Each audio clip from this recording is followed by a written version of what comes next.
Knowing how to back up a database by hand is a vital skill for any DBA, but I hope that's not your actual plan in production.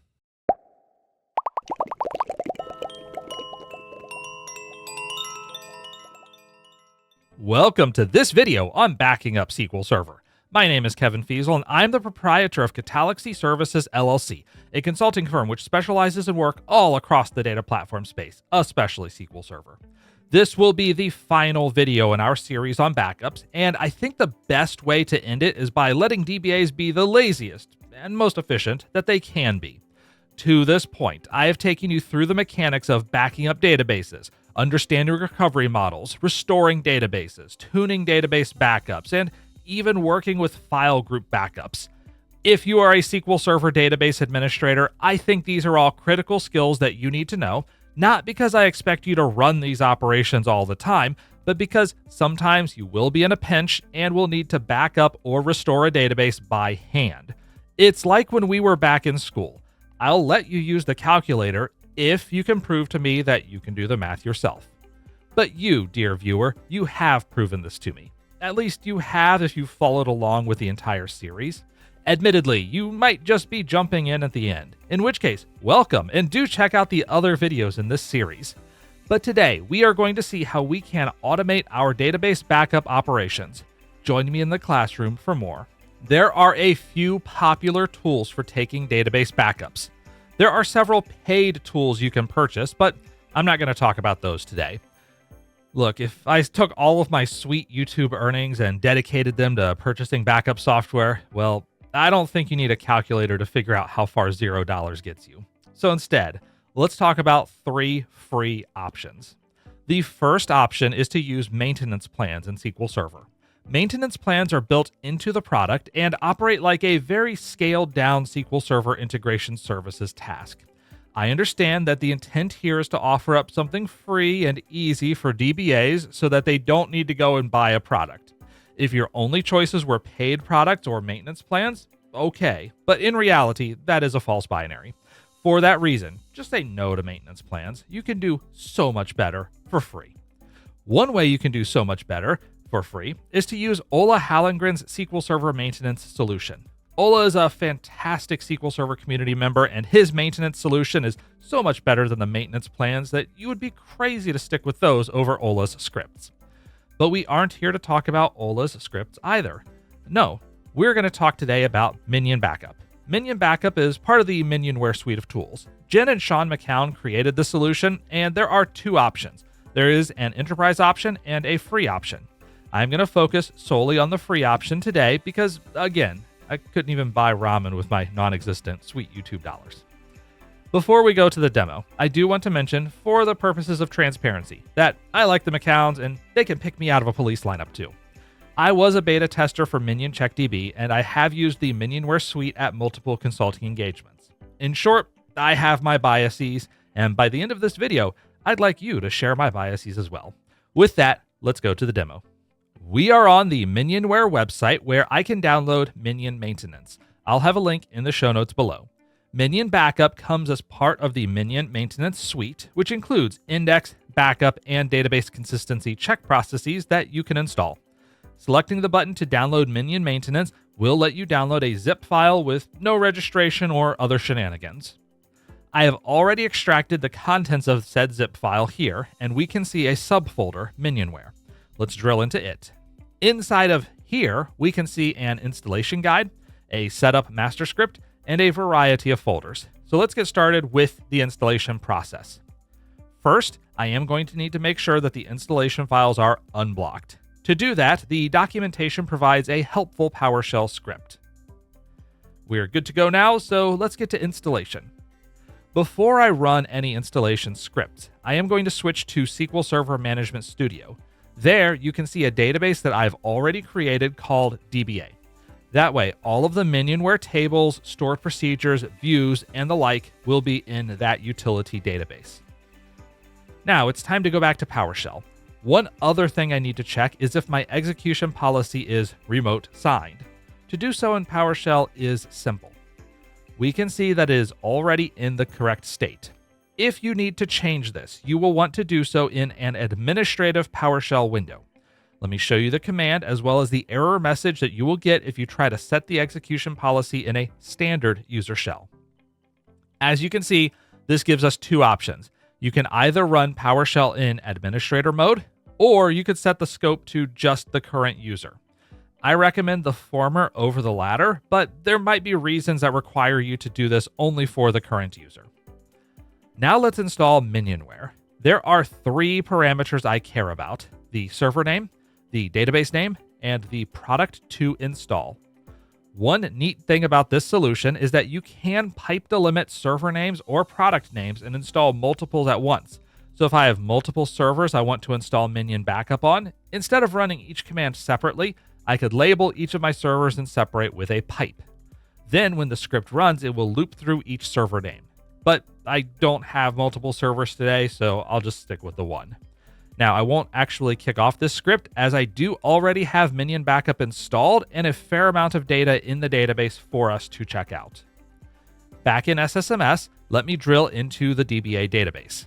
Inside of here, I have a fair number of tables, so mission accomplished.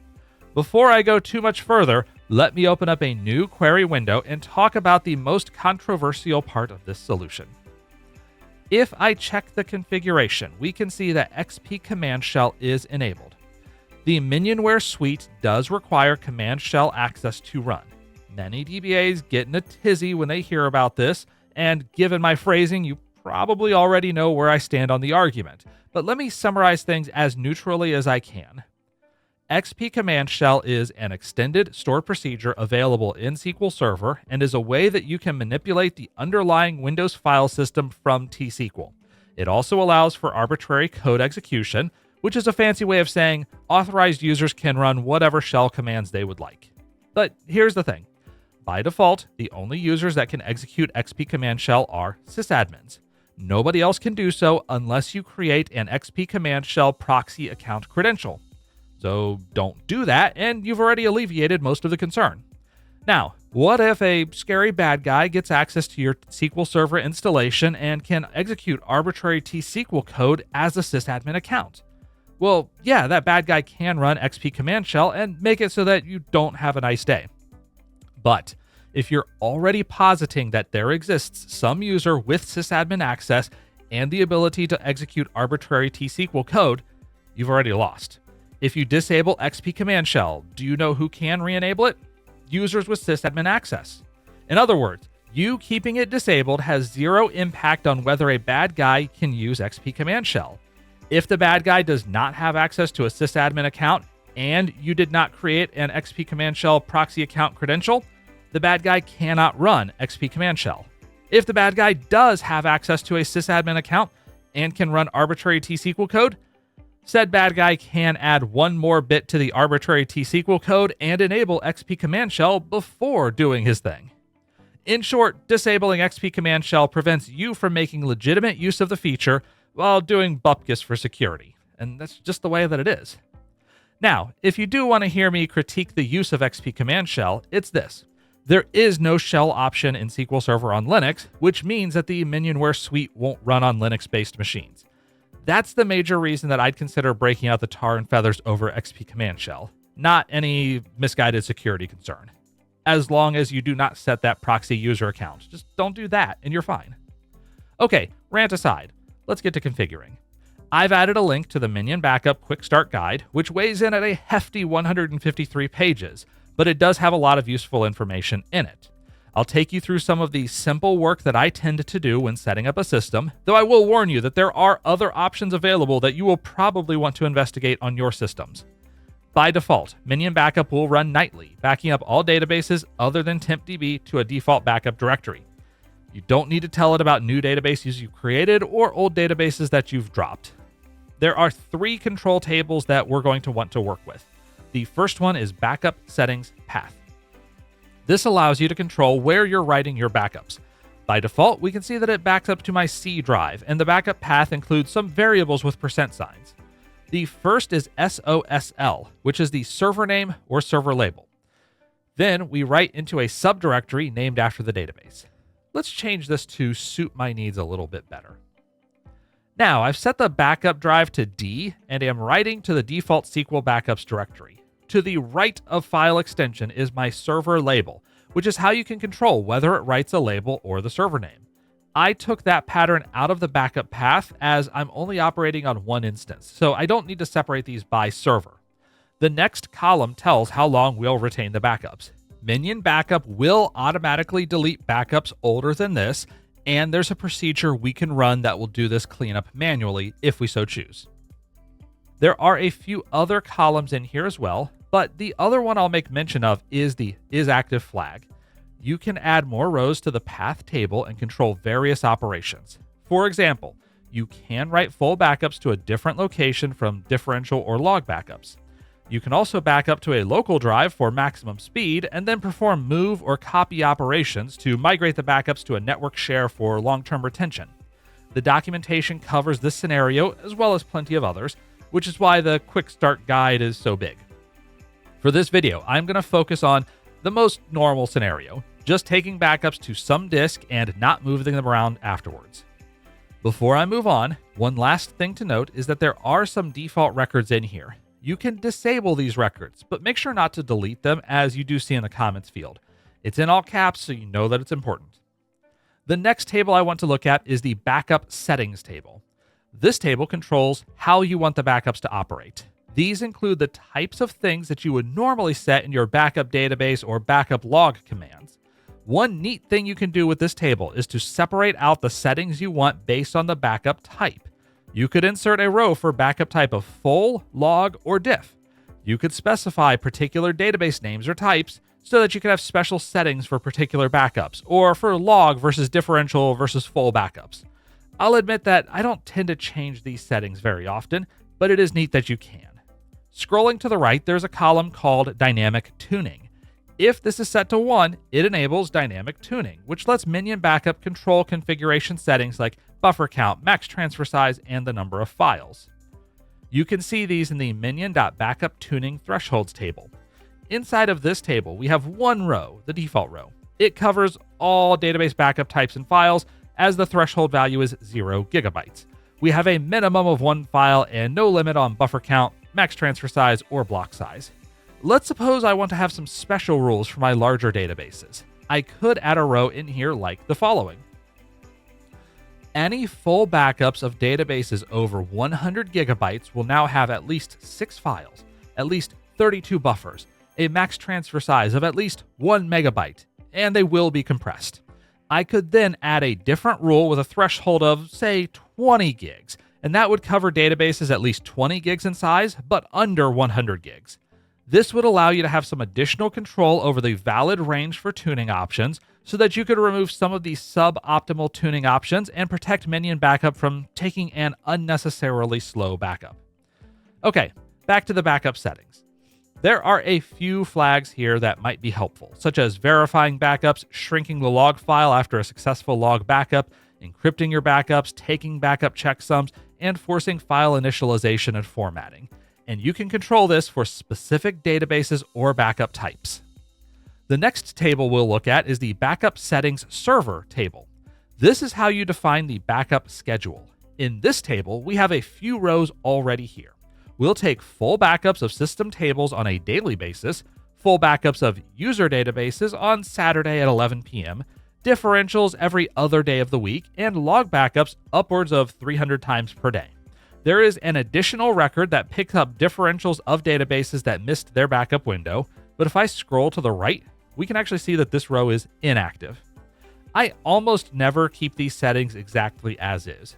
Instead, you can manage them however you would like.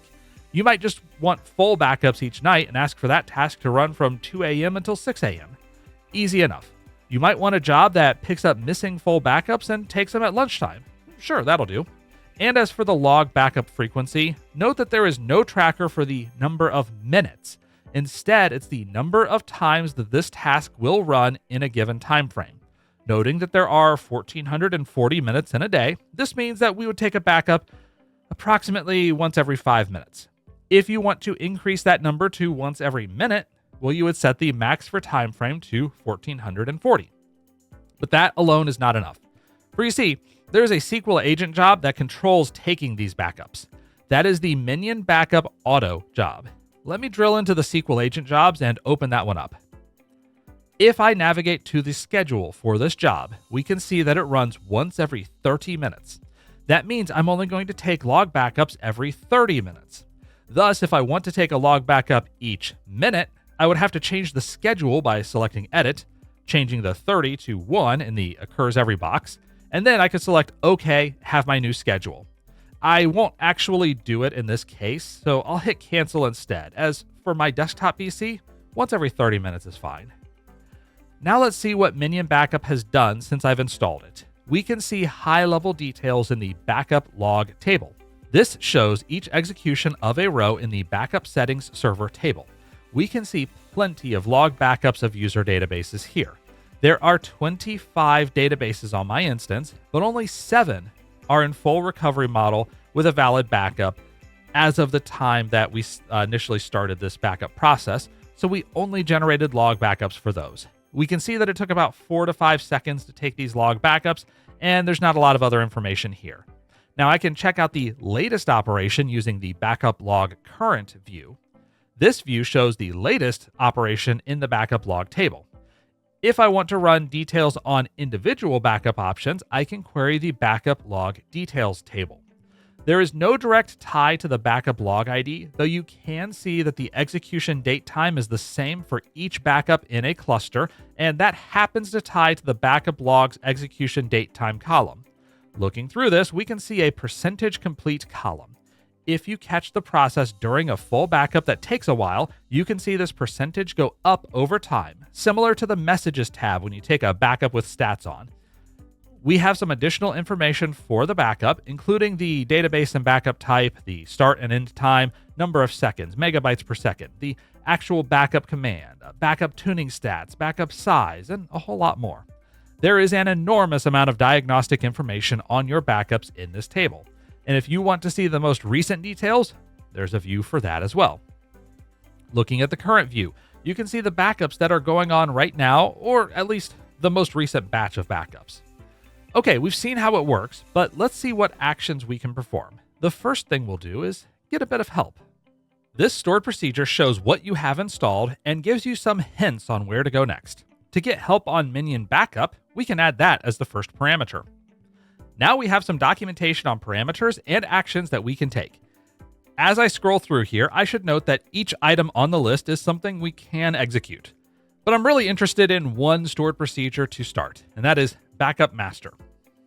This is the stored procedure I can execute to take a backup of my own. As we scroll through here, we can get information on each of the parameters the stored procedure takes. That will help me devise my own backup operation. Here's an example of a backup operation using the Backup Master stored procedure. As a note, Minion Backup is running automatically via SQL agent job, so if I have things configured the way I want them, I may never need to execute the Backup Master stored procedure. Regardless, if I do want to run this one-off operation for whatever reason, I could. This will take full backups of specific user databases, the DBA database, any database starting with Chicago parking, and any database starting with the word analyzing and containing the word data in there. I have set statement only to 1, so the procedure will only generate a statement rather than taking any backups. Executing this, we get back 4 rows. If I switch to the Messages tab, we can see the statements to execute the backup DB stored procedure with each database name and the statement only set to 1. Let's copy and paste these 4 statements and execute them. This generates the actual backup commands that we would run. We can see that these are basic backups writing out to a specific file, and that we will compare the file checksum after taking the backup to ensure that it wrote correctly. A more valuable command is to restore a database. Let's check the help on that. This stored procedure is called Backup Restore DB. We can see here what we'll need in order to execute the procedure. We'll need a name, we'll need the backup type, and the backup location. Here's an example of a restore statement. It turns out there is actually a parameter not in the documentation, but that we will need, and that is server name. I'll set it to null because we're just restoring locally. We'll get the wide world importers database and grab the latest full backup from our normal backup location. I'm also going to specify that we'll get the restore statement rather than running it directly and executing the restore script. After running this procedure, I can see the restore statement. I'll reformat the restore statement so that we can see it clearly. We are pulling a backup from disk and moving all of the files. Now, if I run this script, as you can see, it will fail with message 3159, saying that I need to do one of two things to get this restore to work. Either I could make a tail log backup and leave the database in a no recovery state before restoring this full backup, or I could restore the full backup with replace and replace the metadata entirely. I get this error because I've got the wide world importers in the full recovery model. If the database were in the simple recovery model, SQL Server would be happy to restore over the existing database without a problem. Now let's try another restore operation, where I restore wide world importers to a new database name. Running this command, I can see the restore statement that it generates. Once more, I'm going to futz about with this rather than explain the command to you because I am very finicky in this way and I need to get it formatted exactly the way that I want it to be. Okay, futzing time is over. We can see that we are going to restore to a database named Wide World Importers 2. We're grabbing the latest full backup from disk, which is nice, but notice that the file names are still wideworldimporters.mdf, wideworldimporters.ldf, and so on. If I actually run this command, I'm going to get a bunch of errors telling me that I cannot overwrite files in use. To fix this, I would need to rename the files here. So once again, the restore script gets me somewhere, but I have to know how to finish the job. Now let's take a peek at log files. The only difference between this and the first backup command is that I've switched the backup type to log. Running this command takes a moment, and it will generate a series of log restore scripts, so I'll take them and paste them into SSMS as is. Now, there's only one problem with each of these log restoration scripts. By default, SQL Server restores logs with recovery, meaning that it brings the database back online after your first log restoration, and you will not be able to restore further log files. I'm going to fix that by adding with no recovery to the end of each of these backups. In case you don't know how to do this easily in SSMS, I'll show you one neat way, though there are others as well. If you put your cursor over the first row, after that apostrophe but before the semicolon, you can then hold down the Alt and Shift keys and use the arrow down or up to capture a vertical region. Then anything you type in that vertical region will show up on each row, so I could type with recovery and have it show up for each of these. You can also hold down the Alt key and drag your mouse. If you are using Visual Studio Code or Azure Data Studio, you will need to hold down Alt and Shift and then use your mouse. You can't use the arrow up or arrow down keys because that will duplicate rows instead. I've only done this for a few of the restore commands because you probably don't want to sit here for a minute or so as each empty transaction log backup restores. I will leave one of these to restore with recovery so that the database is back online and running once I'm done. Tying all of this together, I am going to need to add one tail log backup at the beginning. Then I can copy my database restoration script and move it below the tail log backup. After that, I have my log restore scripts. So let's run all of these together. As we can see, Minion Backup did helpfully generate the transaction log restore script, even if it didn't quite leave them in a no recovery state. I would say that this procedure gave us about 75% of the solution. By contrast, we saw earlier that DBA Tools and its Restore DBA Database commandlet does a great job of handling all of these details for us. The main benefit to using Minion Backup to generate these is that it doesn't rely on backup set metadata in MSDB, so we can restore across servers or even restore dropped databases so long as we have all of the backup log information in the Minion Backup tables. Speaking of which, those tables can get pretty large over time, so you might want to delete old backups.